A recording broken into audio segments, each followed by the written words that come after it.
Alright, there we go. What's up?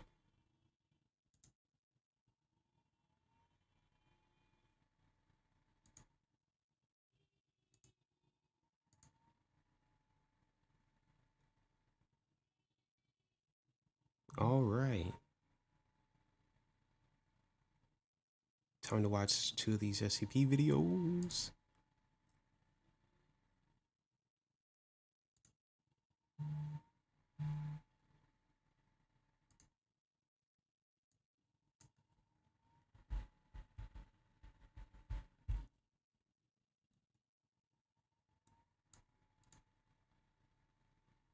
Alright.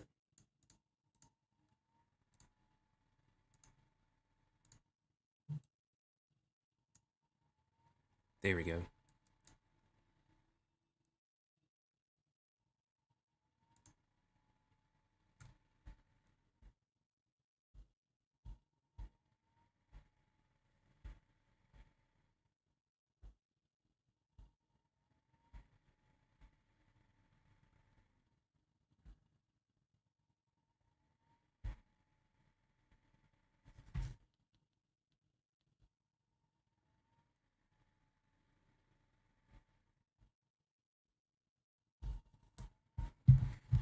Alright.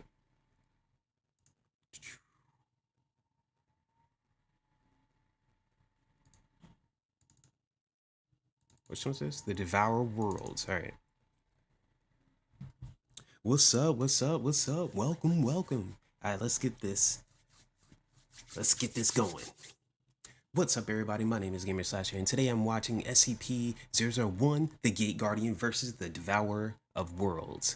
So, without further ado, just in case you like this video, please hit that like and subscribe and comment down below what you think of the video, and if there's any more SCPs you would like me to react to, please let me know. Alright, let's get into this. The SCP Foundation's existence might be a frightening thing to some, but if you ask us, it's comforting. Of course, the Dang, it's existence kind of of the loud. Foundation implies the existence of all the mind-meltingly terrifying entities they combat on a daily basis. But doesn't it put your mind at least a little at ease to know somebody out there knows what's going on? After all, sometimes knowledge is the only light we have in the darkness. It is humanity's greatest strength, to know things and to act accordingly.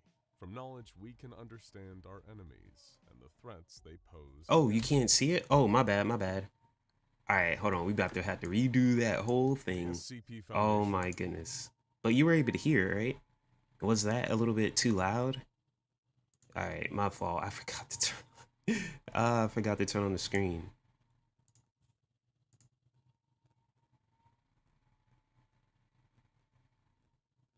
Okay, here we go. The SCP found the SCP. Here we go. It was good? Okay, cool, cool. Alright. Redo. The hell? Facebook notifications. Alright, let's just redo that.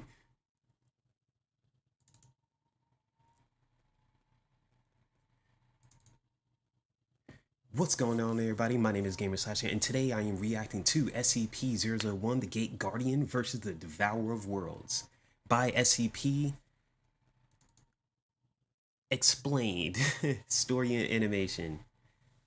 So please, just in case you guys like this video, please hit that like and subscribe and comment down below. It's in case you want me to watch any other SCP videos of your choosing, and the link to the original video will be down below. So, without further ado, let's get into it. The SCP Foundation's existence might be a frightening thing to some, but if you ask us, it's comforting. Of course, the existence of the Foundation implies the existence of all the mind-meltingly terrifying entities they combat on a daily basis. But doesn't it put your mind at least a little at ease to know somebody out there knows what's going on? After all, sometimes knowledge is the only light we have in the darkness. It is humanity's greatest strength, to know things and to act accordingly. From knowledge, we can understand our enemies and the threats they pose against us. From knowledge, we can build stronger defenses. From knowledge, we can develop the means to finally effectively strike back. And nobody among the ranks of humanity has more knowledge than the SCP Foundation. So what happens when the knowledge Turn the of volume up, SCP alright. Foundation fails us? What happens when a concept eludes even them? A Is that concept good? like, say, SCP-2317, an old wooden door that hides within a truly terrible secret.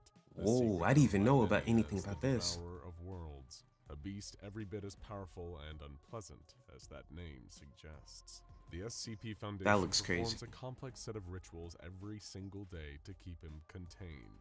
And if the top brass of the Foundation is to be believed, then these rituals are effective.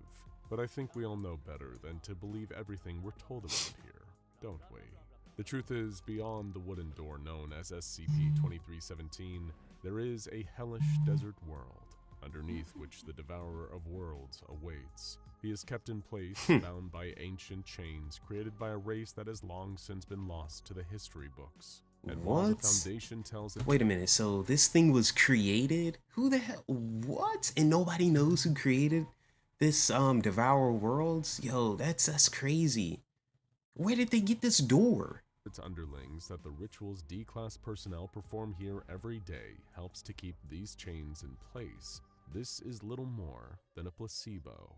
The rituals only exist to make the Foundation feel like they're doing something to bide time, while they figure out an actual lasting solution. In reality, based on the Foundation's current knowledge, these chains could break any day now, and sadly, there's nothing they can do about it. This may seem like the worst possible truth to learn, but we can think of one even worse truth, that any day now is today. When the chain breaks, the ground begins to rumble worldwide. Like an earthquake so great it might even split the planet in two. No conventional scientist anywhere in the world has any idea what's happening, but the SCP Foundation does. For the first time in recorded history, the entire O5 Council are quaking. It's Judgment Day, and their every sin is on an express trip back to get them. They put out a call to dispatch every single mobile task force worldwide to come to Site-19 and combat this new threat. Yo, they getting the whole SCP Foundation just to fight this one thing, yo. Yo, so what is it? Is it? It must be like a, like an X class or something like that.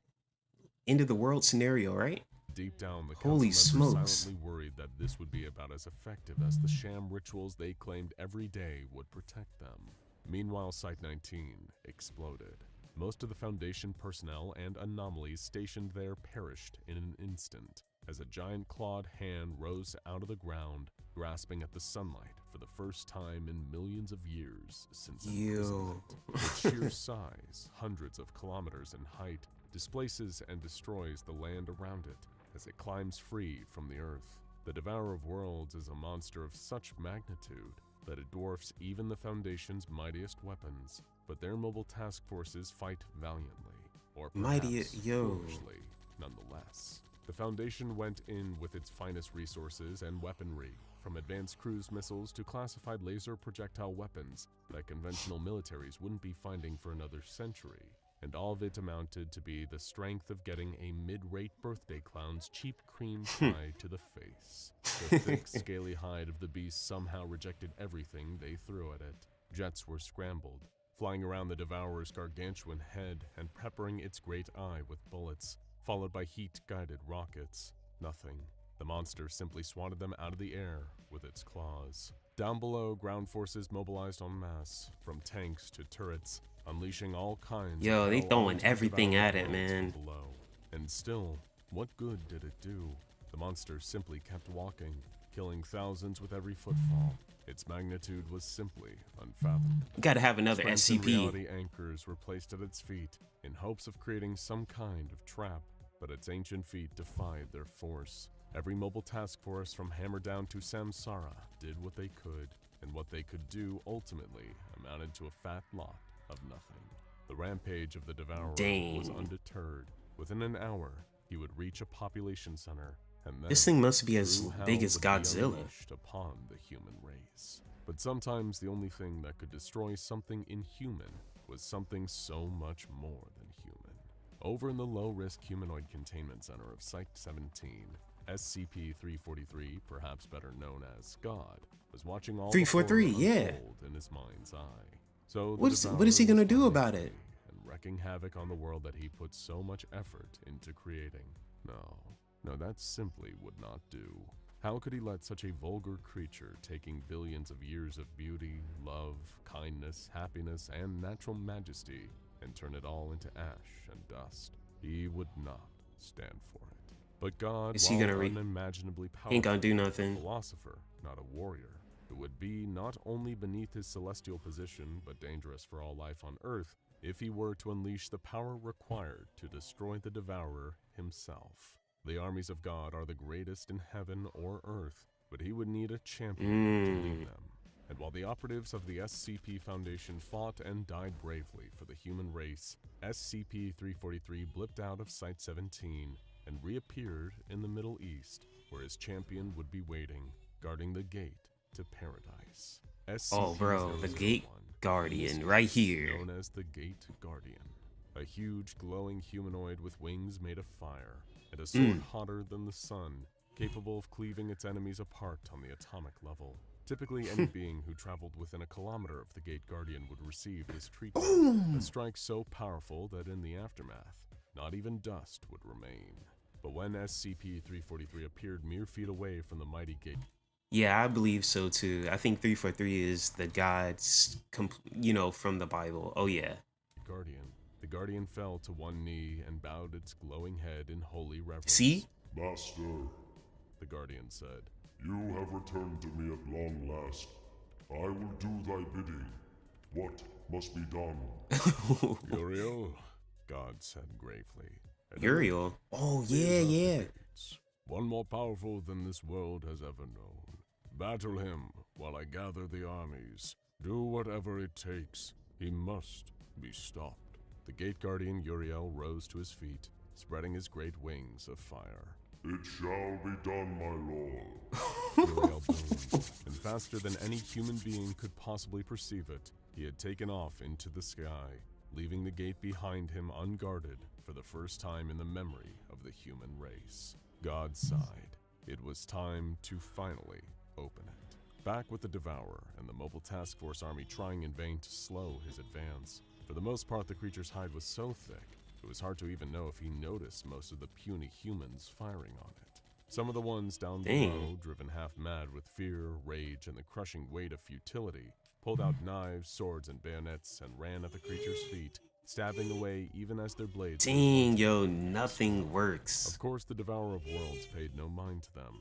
It had something else in its sights. A human city, a mere handful of steps away. Yes. Yeah. Because it's as big, the city's as big as such delicious it. morsels. The Devourer would live up to his terrifying name. What the hell? He's eating people? Yes. It would be delicious. As he crushed further thousands of Mobile Task Force soldiers below him just by walking, he could hardly wait. Down below, things had never seemed so hopeless. Was this how it ended? One impotent last stand as a hungry monster of inconceivable size bulldozed through life and civilization and left nothing, nobody, in its wake? Was this how the complicated but proud story of the human race would come to an end? Down here in the worthless, blood-soaked mud. That's when something changed. The sky, once blotted out with the Devourer's shadow, was lit up by a brilliant white light. A light so dazzling, so holy and pure, that it gave even the Devourer pause. The human beings down below wept with joy and numinous awe. It was him. It was SCP-001, the Gate Guardian, spreading his fiery wings and drawing his solar sword. My master ordered me to destroy you. His deafening psychic voice boomed. Oh, dude. And thus, you shall be destroyed. Prepare to meet your maker. The Devourer immediately let out a world-shaking roar. So Dang, powerful that many of the humans down below felt their brains rattling and their ears literally beginning to bleed. The beast reached for Uriel with its huge clawed hand, moving at impossible speeds for a creature its size. Onlookers gasped in It's like shock. Luckily, for as surprisingly fast as the Devourer of Worlds was, Uriel was faster. Like a flash of an exploding light bulb, the Guardian darted out of the Devourer's palm and cleaved a glowing gash into the monster's wrist with his solar sword. The creature growled. Yeah, you felt that. It was the first time in millions of years since it was attacked and bound by those impossible celestial armies. Yo. It had felt pain. What was this mysterious warrior of fire? All the Devourer knew was that if it wanted to turn the planet Earth into an all-you-can-eat buffet, it would need to do away with this glowing nuisance first. Die! The psychic voice of the Gate Guardian commanded as it flew in for another strike, this time cleaving into the beast's torso and leaving a long glowing scar. But he didn't stop there. The Gate Guardian had changed posture from a defensive territorial stance to an all-out offensive warpath, as commanded by his all-powerful master. Uriel was not arrogant. He could see that the beast he was battling was undeniably formidable, but he had slain formidable enemies before, and he would do so again now. Yeah, he's not gonna. The comparative I guess he's not gonna overestimate him, which is really good. Slowness and clunkiness of the Devourer, a natural side effect of its truly immense size. Uriel decided to stay mobile, flying around the Devourer like an electron orbiting the nucleus of an atom. At any moment that he, with his warrior's judgment, detected an opening, a weakness, he flew in and struck with extreme fury, leaving another glowing scar in the monster's thick scales that fizzled with the impossible Yo, this is so heat of cool. his sword. Each time the beast gave a grunt or a growl in confused pain as it desperately flailed to try and grab the holy warrior. Meanwhile, the SCP Foundation had figured out what was happening and was reorienting its focus. While the Gate Guardian fought against and distracted the Devourer of Worlds, all surviving Foundation personnel, under the instruction of the Have to Overall leave? Council, converged on the nearest city to the Devourer. They would evacuate as many as they could, Oh, okay. buying them more time to calculate some kind of meaningful counteroffensive to this XK-class end-of-the-world scenario. Yup. If this really could be humanity's last stand, they would go out swinging and leave their opponent with a black eye. While the evacuation efforts were underway, Uriel continued his relentless assault against the Devourer, carving scar after scar into the monster's body. He could not tell if he was leaving much lasting damage, but at the very least, he was getting the abomination's attention. After striking its body countless times, though, Yo, his eyes Uriel is finally felt bold enough kinda to turning go against red. the creature's obvious weak point, its huge, staring, cycloptic eye. Perhaps with a decisive strike, that's his he could weakness? blind the beast. Faster than the speed of sound, Uriel orbited the beast's body and reoriented himself in front of its eye. He could feel the nanoseconds passing as he charged, raising his sword. Now would be the time to end this. But wait, what's that? Why is the Devourer's eyes suddenly glowing red? Before even Uriel had time to react, I a noticed. tremendous force of pure energy blasted forth from the Devourer's eye, Whoa. bombarding the angelic soldier and Yo. firing him straight into the ground below. He did not even know the monster possessed such a power, What and now the the force hell? of it was hammering him into the earth. Yo. The blast kept going for a few more seconds, zapping Uriel's strength and introducing him to a long-forgotten pain. When the beam was done firing, Uriel felt as though he could barely move. He was a sitting duck. That's when the Devourer began marching towards him, every step rattling the earth. Even as the threat loomed, Uriel couldn't move. Was this the end? Forgive me, Master. No. Don't give up, bro. Failed you. Then, Uriel noticed something. Several projectiles firing towards the Devourer's head, Yeah. seemingly out of thin air. A volley of intercontinental ballistic missiles, each equipped with a nuclear payload, exploded against the creature's head, blasting it with a distraction. shockwave that rattled the mighty creature on its feet. Had human beings made such weapons? If they could still fight even after all this, Uriel thought. You then I can must too. fight too. Yes, I yes. must fight to my last breath. As the Devourer steadied itself, recovering from the nuclear bombardment to the head, Uriel rose with a terrifying warrior's roar, feeling his holy power return to him. His sword ignited, and he charged forward, faster than ever before, ready to strike clear and true into He has the a heart? Devourer's wretched Yo. heart. Before the beast could react, Uriel shoved his sword into the center of its Oh, chest, causing veins of agonizing flame to spread out over its whole body. At long last, he had well and truly harmed the unharmable. That knowledge sanctified him, even as the Devourer of Worlds grabbed Uriel in his fist and squeezed the life out of the warrior for God, for the last time. Good, the Devourer thought in its own way. I can finally carry on now. You fought bravely, Uriel. Said a Wait, booming wait, voice from what? above the beast. Your sacrifice will not be in vain. That much I promise you. Did he kill? Confused, the Devourer turned and looked skyward, only to see a sight that struck pure and undiluted awe into even him. It was God and his army. SCP-343 floated in the sky, lightning emanating from his very being. Around him, glowing angelic warriors, each as large and as powerful as Uriel and as numerous as the stars in the sky above. God pointed at the Devourer. Now, my children, He said, take that thing apart from me. "Want an anomaly of your own? Check out scpswag.com for high-quality SCP merch." Aw, dude, Now that go was check cool. out SCP-2317, the Devourer of Worlds, Oh, a yeah. door to another world, and SCP-001, the Gate Guardian, for more Hey. on today's That thing looks really cute. cosmic combatants. Oh yeah, that was cool. That was really cool. That right there was awesome. So technically, did the World Devourer win against 001 but still lost the battle though? That's crazy. Holy smokes, that's crazy. Alright, so now we're gonna react to Insane SCP 001 fight Gate Guardian versus the Scarlet King. Oh, hold on. Yeah, versus Scarlet King. Alright, here we go.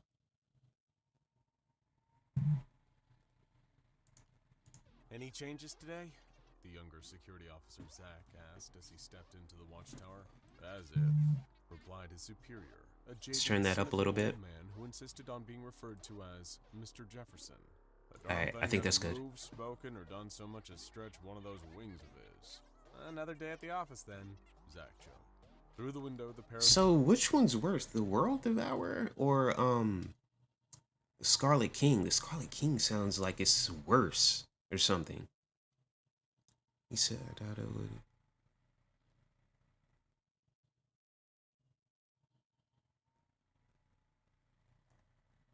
Man. Because I remember he said that he squeezed the life out of him and then threw him down. And then he said, I failed you. But then that's when 343, God, came and then told his other archangels to attack. Yo, that's crazy. Alright, so here we go. Towering figure a few kilometers away. SCP-001, the Gate Guardian. They're both the same threat Its level? fiery sword in its hand, ever protecting its post at the precipice between our world and paradise. It had long been stationed at the entrance of a dimensional gateway that led to what was believed to be the Garden of Eden, described in the biblical Old Testament. Much like the security officers in the Foundation's base tasked with watching the Guardian, this was pretty much the extent of the day's activities. Hey, did you see that news about the transfer posting? Zach asked, trying to stave off boredom with as much conversation he could squeeze out of his fellow officer. Yeah, I saw it, Mr. Jefferson scoffed, rolling his eyes. What possesses someone like Robert Montauk to come down here? Must have wanted a quieter post, Zach reasoned, looking out at the stillness of the Gate Guardian. Won't find one any quieter than here, Jefferson. He ain't moving at all. That will be the most exciting thing that's happened here in a long while. Unbeknownst to both Zach and Mr. Jefferson, Dr. Robert Montauk would be only joining the team at the Gate Guardian observation site for a short while. Not one of them, nor anybody else within the Foundation, could ever guess Montauk's true intentions behind venturing there in the first place. Why would you want to? An audience with the Gate Guardian itself.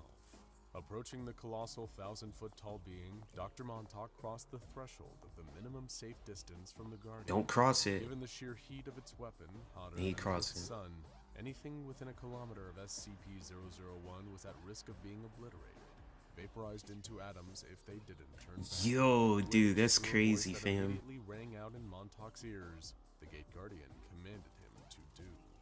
Leave. Its psychic message boomed. Wait, wait! Dr. Montauk urged, holding up his hands in what would have been a futile defense against the Guardian's sword.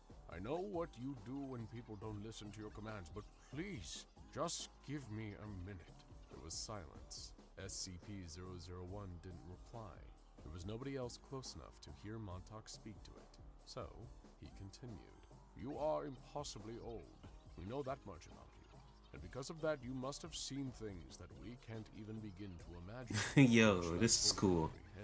But I've come a very long way to request that you impart some information to me, if you can. He paused again, as if waiting for a reply that never came.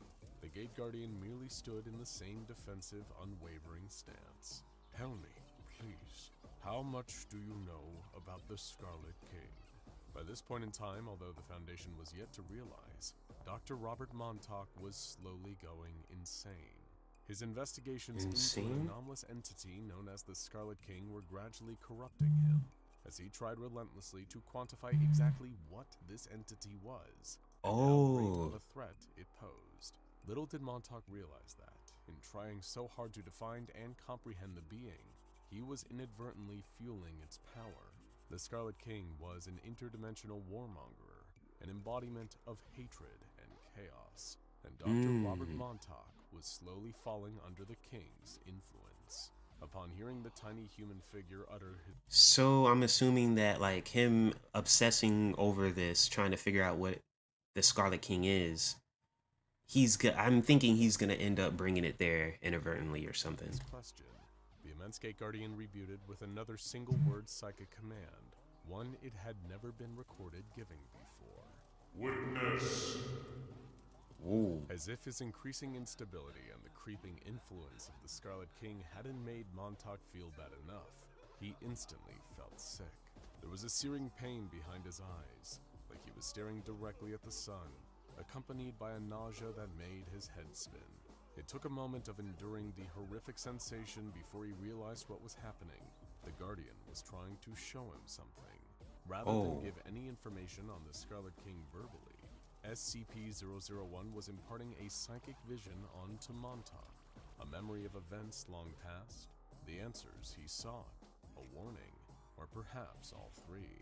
The vision showed Montauk a time so long ago that it couldn't ever be forgotten, for there was barely anyone alive to remember it in the first place. It was eons in the past, long before the comparatively recent dawn of humanity, a time only spoken of in the Dust and Blood Tablet, an artifact of the Davite civilization, some of the earliest worshippers of the Scarlet King himself. And there, marching up to the entrance of Eden, was the crimson-clad eldritch abomination and a horde of horrors with him. According to the story recorded in the Dust and Blood Tablet, this would have been much earlier in the life of the Scarlet King, perhaps even before he assumed his now infamous title.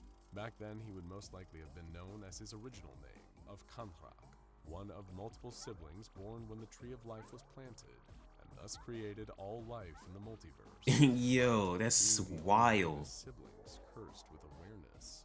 Knowing the pain his existence brought him, Kanthrak would eventually set out on his lifelong mission to destroy all of existence across every dimension. And he started by killing his siblings, consuming them to claim their power for himself. Around this time in prehistory, the being that would one day become known as Scarlet King didn't quite possess the power that he would several millennia later. Although that's not to say he was an unformidable force of destruction, fueled by his singular hatred for existence. His vow to destroy extended to the Tree of Life that had caused him to be, along with the tree's creator and all of their creation.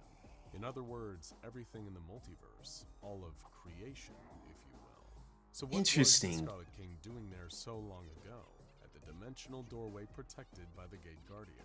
Well beyond the boundary. Yeah, he trying to come through. And the rest of the infinite multiverse lay the supposed Garden of Eden. While it is unknown if it is in fact the same I think that's what he wants. The Book of Genesis is up for debate, especially among the Foundation. But at a glance, even through the gate, it certainly does look like a paradise. The space is filled with lush vegetation of astronomical size, populated by a number of beings that seem to resemble the Gate Guardian itself. And there, protected by its watchful caretaker, are two trees. One is thought to be the Tree of Knowledge, that In the Eden Tree was of tricked Life? into eating an apple from during the Book of Genesis. The Mm-hmm. other, however, bears an unknown type of fruit and is Oh. widely believed to be The Tree of Life. life. Yep. Now, back in the modern age, there's never been a conclusive link between the Tree of Life mentioned by the Davites and their barbaric civilization's legends regarding the creation of the Scarlet King. But the fact that so long ago, he and his most feared generals were bearing down on the Gate Guardian's position, defending a garden where there was known to be a tree of that description, well, it all seems rather conclusive now. Alongside Kahraak were 6 of his 7 daughters, each one of them a fearsome abomination much like Yo, Scarlet dude, they Father. look As they ugly. approached, not Holy, one needed and to cool. exchange any words with their angelic protector of Eden. The Gate Guardian knew what these monsters were here for. They would stop at nothing to pass through his gate and uproot the Tree of Life, the progenitor of all living beings in all of existence. Even though it was early in Kahraak's career as the rampaging interdimensional warlord he so is. Wait a minute. Whoa, if you destroy the Tree of Life, wouldn't they die too? Wouldn't that go into their dimension too and screw everything up there too? He was as steadfast as ever in his goal to annihilate every corner of creation, every dimension, every parallel plane of reality, every single pocket of existence across infinity. They'd all come undone if he burned the Tree of Life, pulled it out at the roots, and splintered it until nothing remained. To the once and future Scarlet King, that the same tree had led to his own tortured existence. It was the source of his suffering, and it had to be destroyed. The only thing standing in his way was a figure as colossal as Kahraak himself, wielding a flaming sword. Boomed the psychic voice of the Gate Guardian. It was like a doorman standing before a group of rowdy teenagers trying to force their way into a movie theater. Except these I'm rowdy getting teens were the notifications. Scarlet King, his horrifying daughters, and the forces he had already I don't hear since any his notifications. creation. The Horde stood ready, waiting for the commands of their king, who they thought would gladly lead the charge as they What are you marched hearing? on the Garden of Eden to begin the destruction of existence. But that's not what happened. My phone? Usually the Scarlet King would never shy away from a fight, preferring Oh. to lead the charge when it No. That's not a phone. That's my Alexa. Hold on. I turned it down.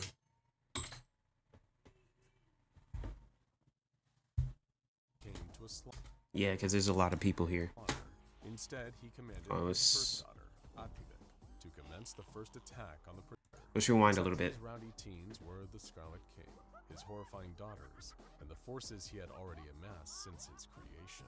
The Horde stood ready, waiting for the commands of their king, who they thought would gladly lead the charge as they marched on the Garden of Eden to begin the destruction of existence. But that's not what happened.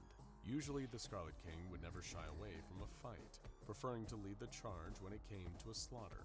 Instead, he commanded his first daughter, Ativik, to commence the first attack on the protector who stood in their path. Here we go. On her foul father's word, Ativik took her horde and charged at the Guardian.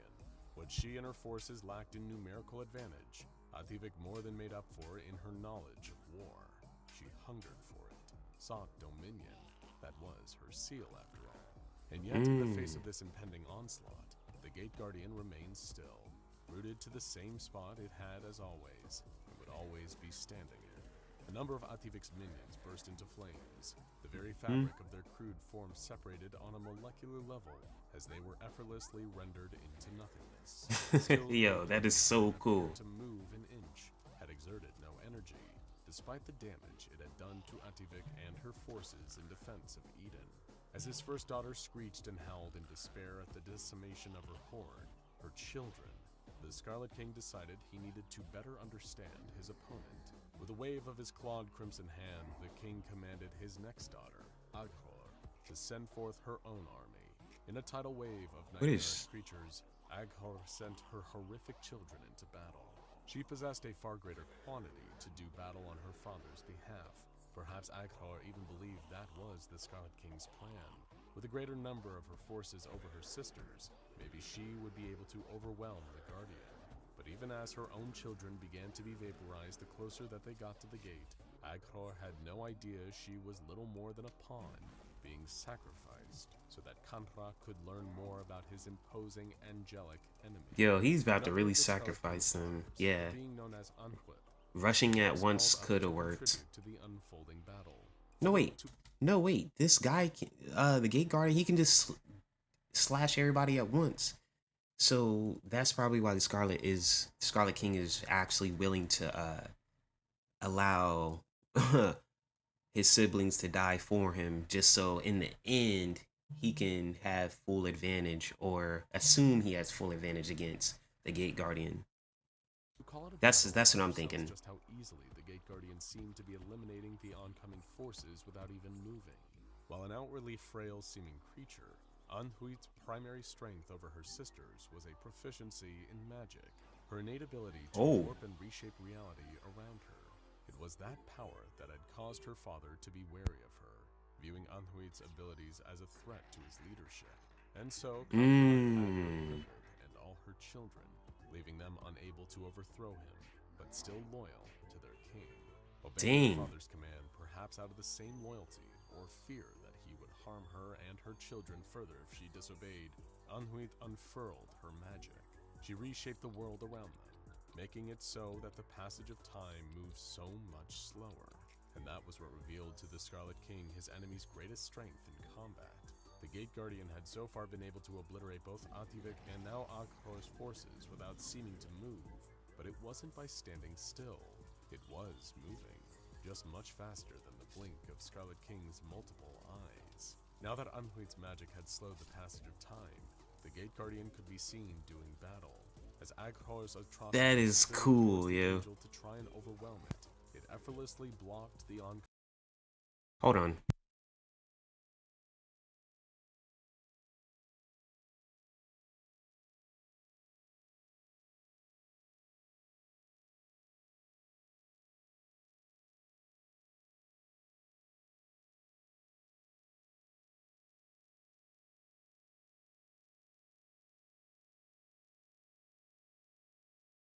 Alright, sorry about that. We can edit that part out. Rewind 10 seconds. The passage of time, the Gate Guardian could be seen doing battle. As Aghor's atrocities spilled towards the angel to try and overwhelm it, it effortlessly blocked the oncoming attacks with its sword. Everything the flaming blade connected with instantly evaporated, bursting into atoms as they were practically cleaved out of existence by the Gate Guardian's mighty weapon. Even with time slowed to a crawl, the towering winged protector of Eden only appeared to be moving at an average speed. But when time flowed normally, without Anhuit manipulating reality, the Guardian was simply too fast to be observed. Resisting the urge to dive headfirst into the fight himself, the Scarlet King knew it would likely lead to his untimely demise. He refused to accept that. It could not happen, but he still had yet to amass the strength he would need as he continued his ascent. So while time was slowed to a crawl and the Gate Guardian was still engaged in combat with Aghor's forces, he turned to another of his remaining daughters, Adista. If the Scarlet King and his I like that name, the Adista. Guardian, they could still try to get to the Tree of Life while the Protector's focus was diverted. Adista unleashed a wave of pestilence, sickness, and disease spewing from her in a cloud of vapor, heading straight towards the angelic garden and Eden's entrance beyond. The Scarlet King knew this latest attack wouldn't phase or weaken the Gate Guardian. He can attack all at once though, right? Instead passed through the gateway itself into the garden. As Adisat sent forth her power, blood and ash soaked the landscape around them. All the plants outside the entrance to Eden withered and died, shriveling and decomposing as the disgusting fog rolled towards the gate. It washed over the Guardian, whose form only seemed to glow brighter as he repelled the pestilence. It was as if it didn't even need to think about it, still focused on finishing off the rest of the oncoming army. As its glow intensified, so did the fiery sword that the Gate Guardian swung with ease and finesse. Flames burst from the blade, the encroaching fumes catching fire, along with the air itself. It ignited in a wave of fire, a defensive inferno that repelled this latest attack. But for a brief few moments, while time stayed slow, before Anhuit's hold on reality inevitably broke, the king had sent forth Atilif. Of all his spawn, she was the most reserved, keeping mostly to herself, never speaking. She and her Okay. children could change their faces and forms, shift into anything or anyone, and walk undetected through the multiverse. And now her father was She's about to employing try to the do incredible 343 or stealth something. abilities to slip behind enemy lines, while the Gate Guardian was finishing off the remaining onslaught from Kanhrak's other daughters. It was as Atilif drew near, creeping unseen closer You can't do and closer that. to the entrance, keeping the Scarlet King out of Eden, that the Guardian seemed to pause. It slowly, ominously turned its huge head, tilting until it was looking directly at Atilif. Its expression could be seen. Maybe the Gate Guardian would almost be impressed that someone was able to sneak past it. After all, was a feat that no other being in creation could ever hope to accomplish. But then again, with its steadfast conviction and dedication to its protective duty, maybe it would have looked upon Atilif with anger. With a cleaving swing of its scorching sword, the Gate Guardian unfurled a tidal wave of fire that engulfed everything around it. Not just Atilif, but Ativik, Aghor, and Adista. All the king's daughters that had Yo. along with every one of their own children, were instantly obliterated. They were all reduced to empty, vacant spaces where they had once been, their atoms separated by the searing Low key, the Gate Guardian's giving them multiple chances to go back. swing of the Guardian's weapon. So after he kills one, another, and another, you could have been left. The devastating blow by his adversary did little to deter the Scarlet King from his mission. He was still set on destroying the Tree of Life, and no loss was too great in his pursuit of destroying existence. He barely cared that 4 of his own daughters had just been unmade by the Guardian. Anhuit was still there, clinging on to Oh, I thought she was a gone. Okay. animal. The Scarlet King could simply make her restore her fallen sisters and their forces. He had lost nothing. Really? Held back for too long, and slowly drew his own weapon out of thin air. Uh-oh. Wielding a sword that was as blood-soaked as the Guardian's was hot, the Scarlet King locked blades with the one being standing in their way. Both the ancient angelic defender and the attacking eldritch abomination were evenly matched. Every one of their vicious strikes against the other met with an equally strong parry. A weapon of extreme, all-consuming heat. Hell yeah, he's just playing with them. Sharp, serrated edge that matched the deep red that would be forever synonymous with Kamprak. The force of their 2 swords clashing and striking each other was so great that it rippled out from their one-on-one fight. The landscape around them was flattened, wiped clean of any remaining plant life that hadn't already been destroyed by the forces of the king's daughters. Despite having acquired nowhere near the power he would thousands of years after this fight, the Scarlet King was still a formidable force in single combat, and yet the Gate Guardian seemed incapable of tiring or weakening, still standing strong against the onslaught. Even after wiping multiple armies out with its flaming sword, the Guardian was still able to hold its own against the Scarlet King, who was furious. Yo, this Gate Guardian is lit. Tree of Life, yet unable Pun to get intended. past his angelic adversary. He'd need to be stronger, faster, even more ruthless than the warlord he already was. Despite Anhuit slowing down time, the King and the Guardian were at a stalemate. Time. That was it. The Scarlet King needed more time. Withdrawing from the fight, he realized that this was a battle that could not be won by sheer brute force alone. His mission to destroy all creation, to get to the Tree of Life, would take cunning, deception, and more time. If he let it, the Gate Guardian could easily kill Kamprak. Its flaming weapon could cleave him out of existence, and that would end the king's torment. But it wouldn't be enough. A death would be unsatisfying, knowing that the rest of existence would go on after he was gone. The Scarlet King couldn't accept that. It So wasn't what? enough. If he dies, So he did wants the one everything to thing die. nobody would expect of him. He made a deal with the Gate Guardian. It was an action still fueled by his infinite hatred for all existence, his yearning for total chaos. The Scarlet King knew that one day, an event would arrive where the Guardian and the other beings like it in the Garden of Eden would spill forth and deliver judgment on this world. And when that rapture happened, the Tree of Life would be undefended. The Scarlet King bartered with the Guardian that he would retreat for the time being, so he could spend eons amassing more and more power. Then, when the fateful day arrived, the Gate Guardian would allow him into Eden to destroy the Tree of Life, while it and its brethren were busy conducting. He wouldn't accept that though. Halting their fight, the Scarlet King He offered agreed. a crimson claw to the Gate Guardian's burning hand. Returning to reality from the intense vision, still feeling sick at what he had witnessed, Robert Montauk looked up at the still, silent form of the Gate Guardian.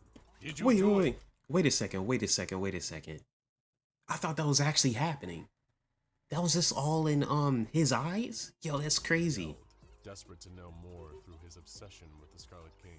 Did you tell him yes? Did you make a deal? There was no answer from the Guardian, just a single word that echoed through Montauk's fractured mind. Leave. Yeah. Now go and check out SCP-001, The Scarlet King, Dust and Blood, and SCP-001, The Scarlet King, Darth Vader Begs for Mercy, for more of the multiverse's most monstrous monarch. Yo, that was cool. That was really awesome. So the link to the original video right here by SCP Explained Story and Animation will be down in the description. Like this video in case you liked it, dislike it if you didn't, and leave a comment down below what you think. So yeah, I'm gone.